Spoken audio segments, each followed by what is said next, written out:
السلام عليكم ورحمة الله وبركاته. أصحابتك وحرين جنال كمركز السود وهذا أدي هذا ومهتسنتهين ما أنت وتلاذو شن يلباتنك بيش الله بعد فبراير سنة كلبا كون يشن يلباتنك مقالكم حربا إن كل وذاقوه أرنت جرين كاركا ومالمهن على شفرة بدن أي كسر بحيث ما لو سفر كرام ما لو سول لابن كرا لكن أرين كلا وحالس سبوا إيربورك مركو وقفكو كسر دقول لجيا بو إن كو قبضته أيان ربا إن مقالكن أني كل وذاقوه يسدو كلنا دعودي مقالة منيابلس وسعتها ونيدي ملاحظة كاهيد أوروبي فيلين ورفيوجر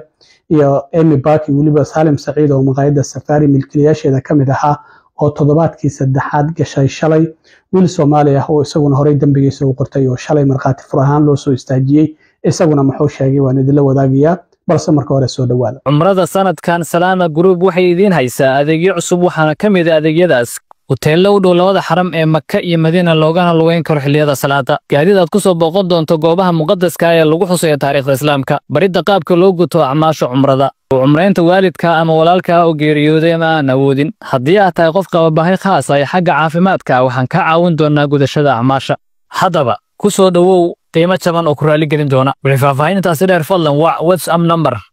eber sagaal lix shan afar shan sagaal labo sideed afar toddoba shan mahadsanidin arinta green cardka maalmahan qayladaan fara badan ayaa ka soo yeeraysay green cardka ma lagu safri karaa ma lagu soo laaban karaa horta green cardka qofku haddii uu 2 sano haysto iyo haddii 10 sano uu haysto waa uu ku safri karaa waana ku soo laaban karaa ama travel document ha ku safro ama passport ha ku safro laakiin arrimo waxaa jira haddii ay systemka kuugu jiraan ay adag tahay in lagu ogolaado inaad wadanka dib ugu soo laabato waxa la sidoo kale kamid ah 10 sano ayaad haysataa oo green card ama 2 sano ayaad haysataa laakiin removal proceeding wax la yiraahdo ayaa kuugu jira oo ah in wadanka laga saari karo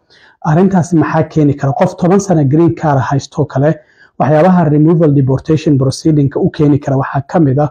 in qofkaasi dambi u galay qofkii green card asoo leh ayuu dambi galay qofkaasi marka systemka removal proceeding ayaa loo gelinaya oo waa laga masaafurin karaa wadanka xilligii loo baahdo marka ayadoo saas ay kugu jirto haddii aad wadanka ka baxdo waxay adag sida lagugu ogolaado inaad wadanka dib ugu soo laabato taasi waa mid maxaa kaloo keeni kara marka qof 10 sano green card haysto in removal proceeding loo geliyo waxa kaloo keeni kara waxa kamid ah qofkan markii green cardka waa apply gareynayay ayuu arrin waxyaabo been ah ayuu sheegay markii dambana waa lagu helay qofkaasi marka removal proceeding isagana deportation waa loo gelin karaa waxa sidoo kale kamid ah abandonment wax la yiraahdo qofkii wadanka ayuu ka baxay waana iska maqnaa green card marka haysato waa lawful permanent resident way qof wadankan qaab sharciya ku deganaya tahay marka Soomaalidan waxaan sameeynaa oo green card ayaan helay 10 sano ilmaha ayaan wadaya Afrika ayaan geenaya 5 sano 2 sano 3 sano ayaan soo joogaya may waa sharci daro marka aad green card haysato waxa loo baahan yahay wadanka inaad deganaanto wadanka 6 bilood ka badan haddii aad ka maqnaato macnaheedu waxay tahay hadhowdii marka aad qaadanayso citizenshipka ama passportka intaasi aad maqnay 6 bilood wixii ka badan gadaal ayaa lagaaga daraya hal sano waad ka maqnaan kartaa wadanka laakiin ka badan haddii aad ka maqnaanayso waxa loo baahan yahay inaad soo codsato wax la yiraahdo re-entry permit in ogolaasho inta aadan wadanka ka bixin haddii aad og tahay in hal sano ka badan wadanka aad ka maqnaanayso inta aadan bixin waa inaad codsataa re-entry permit wax la yiraahdo inaad wadanka aad ku soo laaban karto waxaana laga dalbanayaa USCIS ta formkaasina waxa la yiraahdaa form I-31 marka waa inaad dalbataa laakiin waa iska baxaya green card 10 sano haysta intaan rabaan maqnaan karaa ma aha qofku passport hadduu haysto wuu bixi karaa intuu rabo wuu maqnaan karaa laakiin haddii aad green card haysato ma ahan wadankan inaad hal sano ka badan aad ka maqnaan karto 6 bilood wixii ka badanna hadhowdii markaad citizenka ama passportka aad qaadanayso ayaa gadaal lagaaga diraya laakiin arrinta kale oo la yaab kale waxay tahay hadda Trump maamulkan markuu yimid waxa la arkay dad saas oo kale airportka markii ay ka soo degeen kadib dadka hadda green card kale oo wadanka ka maqan arrintan si weyn ula socda waxa jira form la yiraahdo I-407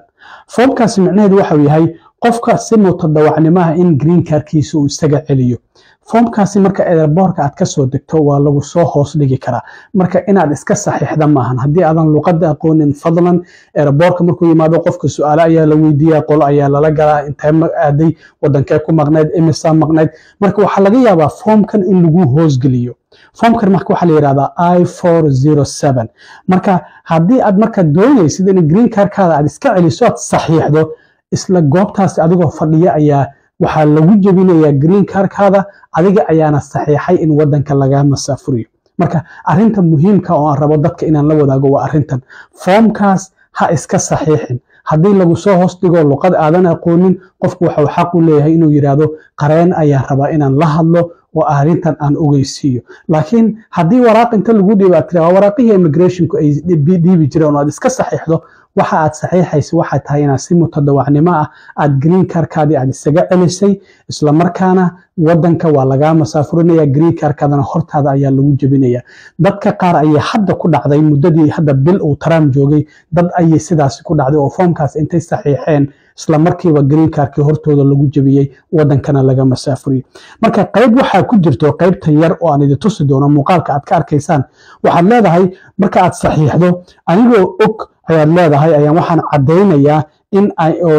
wadankan aanan sii deganaanaynin sidaa darteed aan foomkan ogolaaday inaan saxiixay isla markaana aan iska celiyey green cardkaygi xitaa green cardka qofka waxaa ka celin kara judge ama qareen inuu maxkamad hortago marka waxaad leedahay xuquuqdeydii ahayd in aan qareen hortago oo green cardkan qareenkaasi uga celiyo xitaa aniga ayaa weefgareeyey marka anigoo maskaxdaydu joogto oo caafimaad qabo oo og ayaan saxiixay waraaqdan waxaana iska celiyey green cardkaygi marka haddii aad qalinka ku duugto oo aad halkaasi saxiixdo adiga ayaa ismasaafuriyey green cardkaadina halkaasi ayaa lagaaga qaadanaya foomka halkan ayaan soo saari doonaa waana idin tusi doonaa marka dadka arintaasi ayaan rabay inaan uga digo waa ay dhici kartaa eeraboorada qaarkoodna hadda waa ay ka dhacaysaa foomkaasi marka dadkeena Soomaalida inta badan luqadda ma yaqaanaan haddii waraaqa la iska soo hoos dhigo waxa laga yaabaa inay yiraahdaan waa immigrationkii waraaqa caadi oo aad iska saxiixdo qalinka aad ku duugto arintaasi marka inay ka digtoonaadaan dadka Soomaalida ah ayaan marka muuqaalkan u soo sameeyay foomkaasi inuu jiro eeraboorada qaarkoodna dadka laga saxiixayo sida darteed ka digtoonaada dadka hadda wadanka ka maqan oo wadanka ku soo laabanaya arintan halala wadaago fadlan waxa laga yaabaa inay ku dhacdo marka ay wadanka ay ku soo laabtaan arintaasi haddii halkaas aan ka gudbo dhinaca kiiskii magaalada Minneapolis ka socday haweeneydii madaxda ka ahayd ururkii Feeding Our Future Amy Back iyo Salim Saciid oo isaguna milkiilayaasha maqaayada Safari kamid ahaa toddobaadkii saddexaad ayay gashay shalay waxa marqaati ahaan loo soo istaajiyay Cabdiqaadir Cawaale oo isagu sheegay in sanadkii 2020 uu ku biiray arintan cunto bixinta laakiin waxa uu yiri maalmo kooban markii aan waday arintan waa igu cuslaatay ilaa 3 maqaayadood ayuu lahaa waxa uu yiri arin culays badan ayay igu noqotay waxaana isku dayay inaan gabi ahaanba iska joojiyo laakiin waxa la yiri wadooyin kale ayaa jira oo aad sameyn karto laakiin waxa uu qof ka tirsan shaqaalaha uu wuxuu yiri in Feeding Our Future uu ii sheegay waxa aad iska beerdareynaysaa fursad lacag badan aad ku sameyn lahayd ayaad wuxuu yiri iska qasaarinaysa ayuu ugu yiri sida darteed waxa Cabdiqaadir Cawaale dambigiisa markii uu qirtay sanadkii 2023 uu sheegay inuu ka been sheegay in cunto gaaraysa 3.6 milyan uu siinayay caruur waxaana asaga la siiyay lacag gaaraysa 11.8 milyan oo dollar laakiin lacaga kickbackna isagu waxa uu bixiyay oo shaqaalaha Feeding Our Future uu siiyay marka lacagta lagu soo dhameeyay aduna xoogagaadi waa inaad iska bixiso marka lacag 83,000 oo dollar ayuu sheegay shaqaalaha Feeding Our Future in uu siiyay marka cross examinationkii markii lagu sameeyay ayaa qareenka Amy Back uu su'aalahan soo socdo uu weydiiyay Cabdiqaadir Cawaale su'aalaha la weydiiyana waxa sidoo kale kamid ahayd wiliga adigu Jack ma u qortay Amy Back maya ayuu yiri lacag kaasha wiliga ma siisay Amy Back ayaa sidoo kale la yiri sida darteed maya ayuu yiri marka laakiin waxa lagu soo bandhigay Jack 28,000 oo dollar oo hay'ad oo la talin uu u qoray ninkan la yiraahdo Cabdiqaadir Cawaale markii bangigaasi la fiiriyana magaca ku attach gareysna accountkaasi Amy Back ayuu sidoo kale ahaa marka toddobaadkii saddexaad ay hadda gashay waxaana uu sheegay tilmaamahaasi oo in ay siinayeen shaqaale ka tirsan Feeding Our Future toddobaadkii saddexaad ay hadda lagu jira maxkamadda waxa la filayaa toddobaadkan marka uu ilaado toddobaadka dambe in ay soo gabagabowdo maxkamadda markaas kadibna waxa la ogaan doonaa in ay dambi lagu helay in kala xirbeegtida ayaa gacanta loo gelin doona sidoo kale wasaaradda amniga gudaha Mareykanka waxaa jirta xayeysiin luqadda Ingiriiska iyo waliba luqadda Isbaanishka ku baxaysa oo guud ahaan caalamka laga daawanayo. Xayeysiintaasi waxay tahay oo wasaaradda amniga gudaha Christine Noem ay soo bandhigtay wasiirka wasaaradda amniga gudaha in lacagtan malaayiin dollar ay ku baxaysa xayeysiinta. Sida darteed waxaan leenahay dadka sida sharci darrada ku jooga wadankeena waa inay isaga baxaan, kuwa hadda kadib isku soo dayaya in ay wadankan yimaadaan oo dambiilayaal ahna waa in aysan wadanka Mareykanka marnaba aysan imaanin. Waxay dhahan haddii aad imaataan waan idin ugaarsan doonaa, waana idin soo xiri doonaa, kadibna waan idin masaafurin doonaa. Iyadoo sidoo kalena hadda hogaankii ay sidoo kalena isbedel lagu sameeyay oo Trump uu yiri maxay tahay dad fara badan lama soo qabanayo, dad fara badanna lama masaafurinayo. Sida darteed isbedel ayaa hogaankii ICE lagu sameeyay. Ninkii sida ku meel gaarka u hayay waa laga qaaday, nin kale ayaa loo dhiibay. Marka bal xayeysiintan oo wasaaradda amniga gudaha luqadaha Isbaanishka iyo Ingiriiska ayna guud ahaan caalamka looga daawanayo oo dadka doonaya Mareykanka inay sharci darro ku soo galaan iyo kuwa hadda joogaba la leeyahay si mutadawacnimo uga baxa, haddii kale waan idin masaafurinayna. xayeysiintan bal wax yar ila daawada. I'm Christine Noem, the United States Secretary of Homeland Security.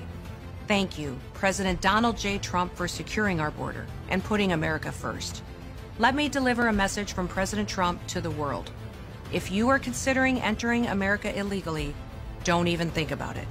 Let me be clear. If you come to our country and you break our laws, we will hunt you down. Criminals are not welcome in the United States. For too long, weak leadership has left our borders wide open,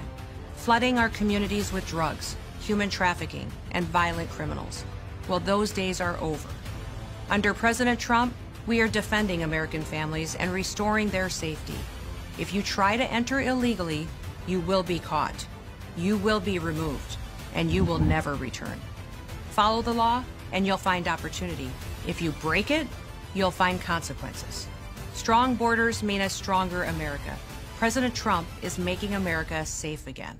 هذه هذا ما حسنتين أصحابتين تن مركلا كل مدونة وصاحبكين علم ورودين للسدا نبت قل